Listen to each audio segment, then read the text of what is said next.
Don't forget, you can reach the latest episode of Potomac Watch anytime. Just ask your smart speaker, play the Opinion Potomac Watch podcast. From the opinion pages of the Wall Street Journal, this is Potomac Watch. Welcome back. Setting aside this lawsuit over mifepristone, abortion in one way or another is going to be a serious campaign issue, I think, in the 2024 election, probably also in the Republican primary. And on that note, on Tuesday, candidate Nikki Haley, former governor of South Carolina, gave a speech at an Arlington office of the Susan B. Anthony Pro-Life America organization. And she called herself unapologetically pro-life, said that her husband was adopted, and she often thinks about what if his mother had made a different choice. But she also offered somewhat of a contrast to the rhetoric coming from some of the other candidates, including Tim Scott and Mike Pence. Listen to this. The pro-life laws that have passed in strongly Republican states will not be approved at the federal level. That's just a fact, notwithstanding what the Democrat fearmongers say. They say Republicans are about to ban all abortions nationwide and send women to prison. These wildly false claims, amplified by sympathetic media, are not designed to do anything other than score political points. They know as well as anyone that no Republican president will have the ability to ban abortion nationwide, just as no Democrat president can override the laws of all 50 states. It's just not going to happen. But that does not mean we can't save as many lives as possible. I do believe there is a federal role on abortion. Whether we can save more lives nationally depends entirely on doing what no one else has done to date, and that is to find consensus. Kim, what did you think of the message that Nikki Haley was sending there, not only to Republican voters, but to the broader electorate? I found it pretty refreshing, and I also found it a pretty wise and savvy political move, too. I'm not suggesting this was why she did it. She seemed to be extremely heartfelt in what she was saying. But it's a different message, as you were saying, Kyle, than what you've heard from a lot of candidates. There's been a lot of Republicans out there. They're all twisted in knots having this debate internally as to whether or not they should call for some sort of action at federal level. And if they do, what it should be. Should they support a ban in 15 weeks or 20 weeks or 12, the numbers, and all this debate about what would happen if that went to the Supreme Court. What Nikki Haley was saying is, look, first of all, I am hugely pro-life. That was her message. She told the story of why, really humanized it, and talked not just about her husband. I think it was a very emotional story she told, saying that if she didn't have her husband, how much of life would be changed if that had been a different decision by his parents to terminate their pregnancy rather than to give him up for adoption.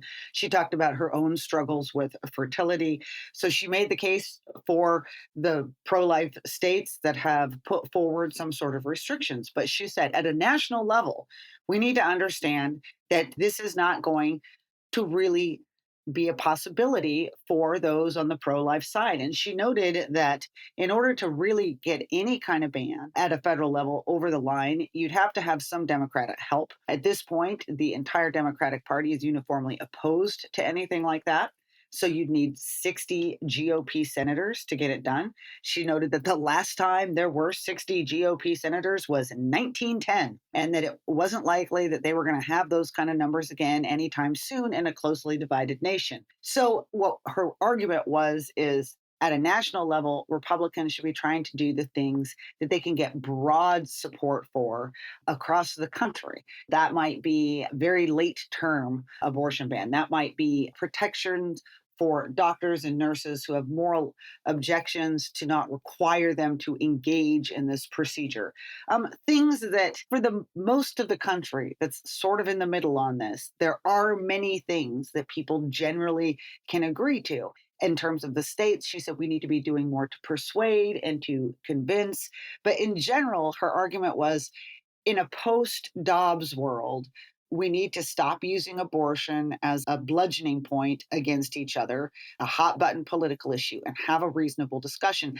I think that's probably going to appeal to many people that are more in the middle on this issue, whether they be more moderate conservatives or independents or even some moderate liberals. I'm sure some people were really happy to hear a politician talk this way about this in a reasonable fashion rather than the kind of punching and fighting that goes on over abortion most of the time. But I do think it provides a contrast and a choice to Republican voters. So there's a recent Washington Post piece following former Vice President Mike Pence around Iowa, quotes him saying that a 15-week federal ban on abortion ought to be part and parcel of debate.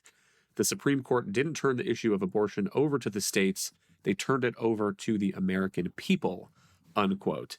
And the point that Haley seems to be making here is that that is not something that is going to be able to get through Congress, particularly with the Senate filibuster. And so, Alicia, I guess two thoughts here is one is this may be one of those issues where going lower on that weeks line is more popular in a Republican primary and maybe make some of those candidates more likely to get nominated. But then after the primary makes it pretty difficult to pivot back to the center and beat Joe Biden potentially.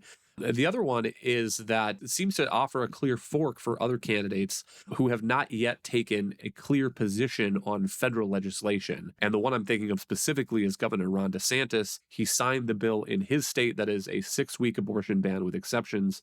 But Alicia, as far as I know, he has not really taken a clear stand on what the federal government should do or what he would want to do as president. That's right. And I think when you mention, Republicans and primaries, I mean, Ron DeSantis is going to be running for re-election as governor, but his signing that 6-week bill is a case in point in what you were describing, that, it may be very popular among a Republican electorate, but not necessarily so among, suburban women, moderates. You saw Kamala Harris come out yesterday and, basically attack DeSantis and other Republicans for passing bills that restrict or limit abortion or ban it outright at 6 weeks and saying, well, most women don't even realize that they're pregnant by then, which is true.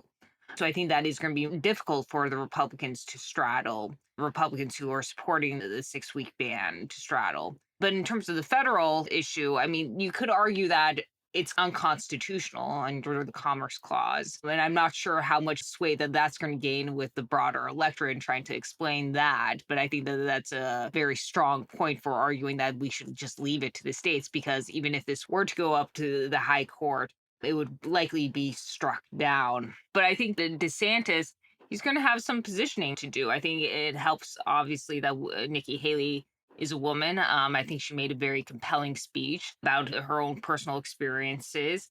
And let's be honest, it may be harder for Ron DeSantis to make that same kind of appeal and to kind of triangulate the issue in that way. One last thought for me on this, Kim, is you mentioned Nikki Haley talked about finding consensus and areas where there's broad public support for some kind of restrictions. But I guess I am skeptical that you could maybe find political consensus because of the political incentives in Congress. And I would point back to the law that House Democrats produced last year, the Women's Health Protection Act. And it included things like saying that no one could be asked to disclose the patient's reason for getting an abortion. So that makes it hard to make any distinction between elective and non-elective procedures. It would exempt itself from the Religious Freedom Restoration Act, which is why Senator Susan Collins, Republican from Maine, who is pro-choice and who supported Roe v. Wade, could not support that legislation. She said it would undercut basic conscience protections for religious healthcare providers. And so, Kim, I understand the point that Haley is making, that there are things like parental consent laws and so forth that probably poll at 70 or 75% if you ask the general public. But when you're trying to pass a federal law, it's not the general public who gets a say. It's the 50 or 55 Democrats who are sitting in the Senate. Well, this was the other compelling part of her message, I thought, which she devoted some of her speech to reminding everyone that the real radicals out there, the folks that are out of step with most Americans, are in fact elected Democrats at a national level. And she was essentially trying to explain to Republicans that they have an opportunity here to go on the offensive on abortion, especially if they adopt a message like hers, which is, look, we want to find some sort of national consensus. At the federal level, we want to try to work together, hold hands, but we can't do this because of the radical left. And she noted that not very long ago, we had a Democratic Party whose president, Bill Clinton, said he wanted abortion to be safe, legal, and rare.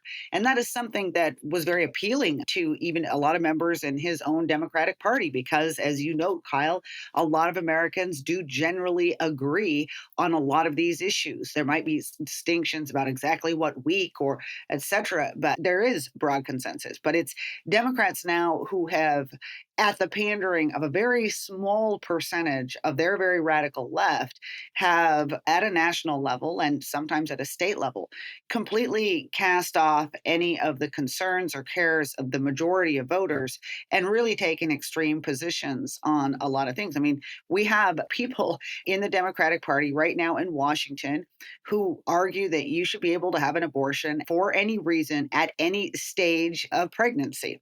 That is just something that is not a belief of the vast majority of the country, but it is what you hear from the mouths of many, the majority of Democratic senators and House members. I'll be curious to see if Republicans take her advice, because I do think that there are some opportunities to turn the tables here a little bit on the question of who exactly is extreme on this issue. Thank you, Kim and Alicia. Thank you all for listening. You can email us at pwpodcast@wsj.com. If you like the show, please hit that subscribe button, and we'll be back tomorrow with another edition of Potomac Watch.